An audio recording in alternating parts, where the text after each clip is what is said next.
what I see very frequently are patients who come in and are requesting liposuction for treatment of various areas of the body as a way to improve overall body contour. Liposuction isn't necessarily the best choice if loose skin is present.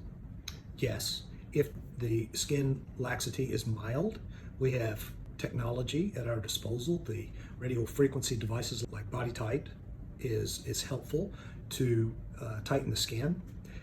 But if true loose skin is present with skin folds, then it's much preferable to remove that skin along with the fat underneath it.